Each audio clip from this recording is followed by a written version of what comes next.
I warned you, some of these food calls are getting out of hand. 9 deaths, 18 states now, and 57 hospitalized. Just with this one company alone, 69 violations, mold, bugs, mildew. And you won't believe what this company supports. And it doesn't have anything to do with them pushing fake meat, because you won't believe who's suing Florida over not being able to sell fake meat. And some more really important news regarding food recalls coming right up.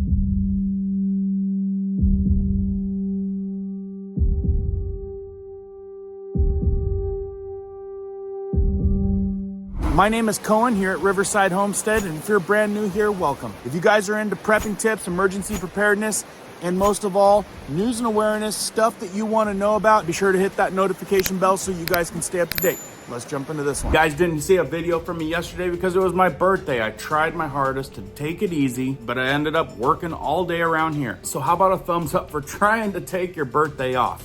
Now, I told you about this last week. Now from CBS, this came out yesterday on August 29th. Bugs, mold, and mildew found in Boar's Head plant linked to deadly listeria outbreak. Yeah, guys, when I told you about this last week, it wasn't this bad, but we are up to 9 deaths, 18 states, 57 hospitalized. A nationwide listeria outbreak has been linked to Boar's Head plant by the USDA. It's saying that the USDA has flagged 69 violations at the plant during the recent inspection, including mold, bugs, and mildew. Let's see how CBS is reporting this. It's a lunch meat alert. CBS News is learning new details about the deadly listeria outbreak tied to contaminated Boar's Head deli meats.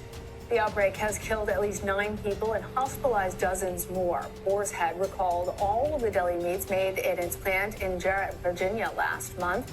But CBS News has learned that federal records found dozens of violations at the facility, including, this is a nasty list, mold, mildew, bug infestation, and a rancid smell throughout the cooler used at the plant. Boar's Head released this statement saying, quote, "Food safety is our absolute priority." The company also claims the team addressed all of those issues, quote, "immediately." More than 70 products and 7 million pounds of product have been recalled so far.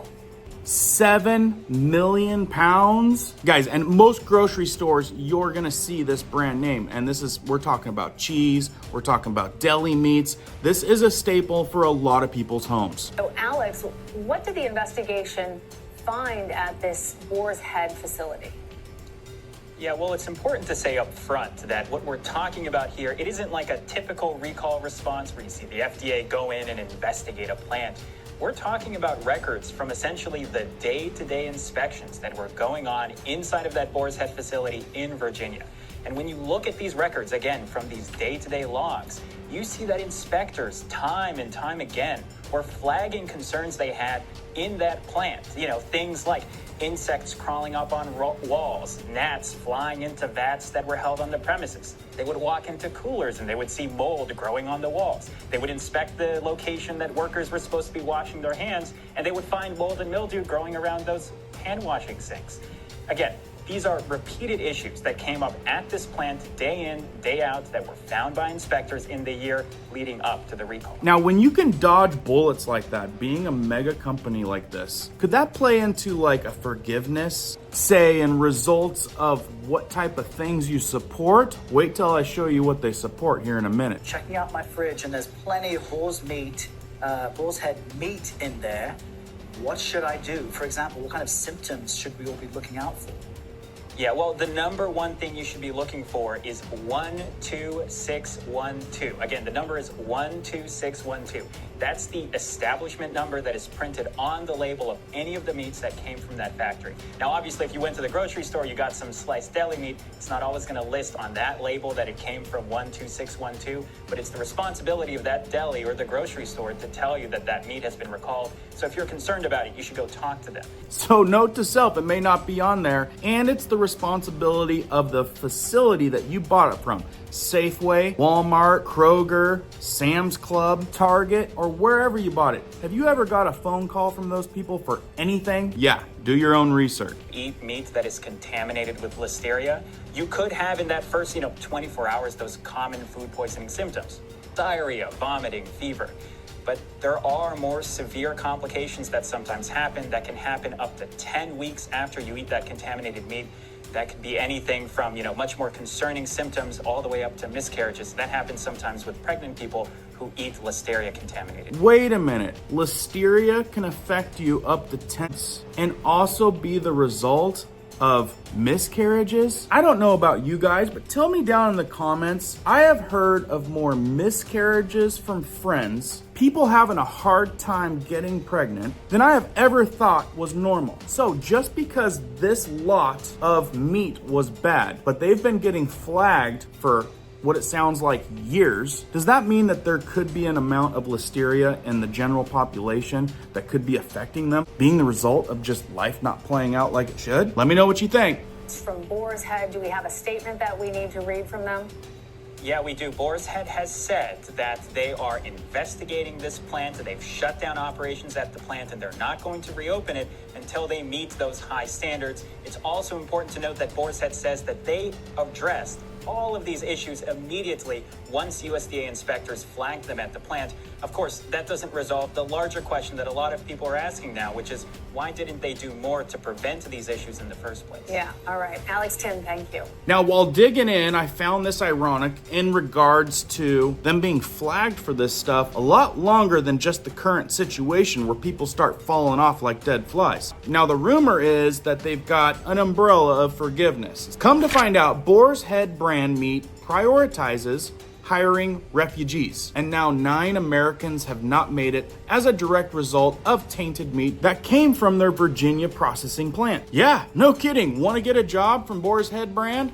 Well, right here from the hiring and training page, hiring and training, Boar's Head is part of the Tent Coalition for Refugees in the United States, exploring, hiring, training, and mentoring opportunities for refugees across the country. You don't say. When people talk about the people that are coming across, taking American jobs, here is a perfect example. It's always interesting to hear what the people have to say. Even World News Today says, do not support any companies that hire illegals. Do not let them profit. Make it a loss to hire illegals. Boycott these companies. You guys agree with that? Type boycott in the comments if you agree with World News Today. Someone from Tucson says, why are you hiring illegals to handle your food? You just lost a customer. This is disgusting. The way a lot of people think. Robin writes, oh, it gets even better. The inspection found green and black mold everywhere. Lots of people writing, I will never buy Boar's Head again, ew.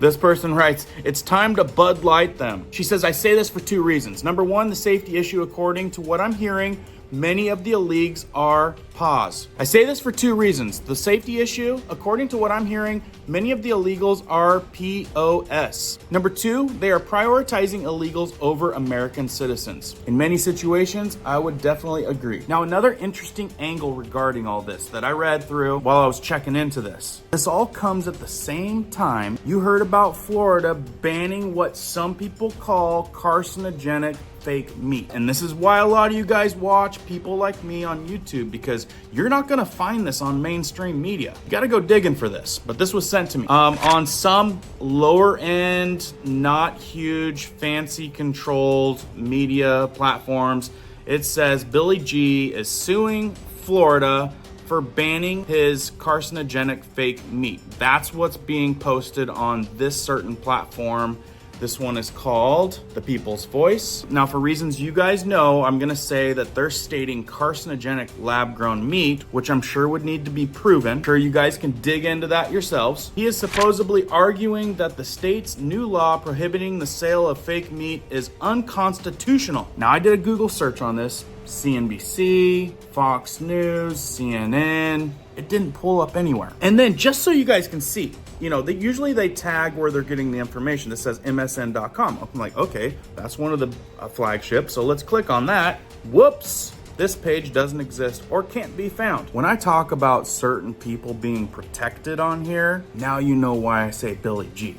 So I had to dig in, get down and go into the actual press conference, because it says in the lawsuit filed in federal court on Monday, Gates funded Upside Foods and the Institute of Justice, a non-profit public interest law firm, interesting, claimed that Florida's lab-grown meat ban is about protecting the state's cattle industry, and the law is unconstitutional. The complaint claims an SB 1084 violates the supremacy and commerce clauses of the Constitution, as well as 2 federal laws regulating the inspection of distribution of meat and poultry products. So like I said, I had to do some digging to make sure that this actually happened. And sure enough, IG.org, Institute for Justice files lawsuit challenging Florida's ban on cultivated meat. IJ partners with Upside Foods to protect consumers' choice and challenge Florida's economic protectionism. And it goes into detail of the lawsuit. Anyway, we've talked about that before, but the controversy here that's related to the news of people not making it and of the sale of real meat, it's kind of like the poultry. The more outbreaks, the more problems with the real stuff. Well, I guess the more it would warrant the fake controlled stuff that you supposedly couldn't get that type of stuff from. So that's the angle with some folks regarding that. More problems with the real stuff,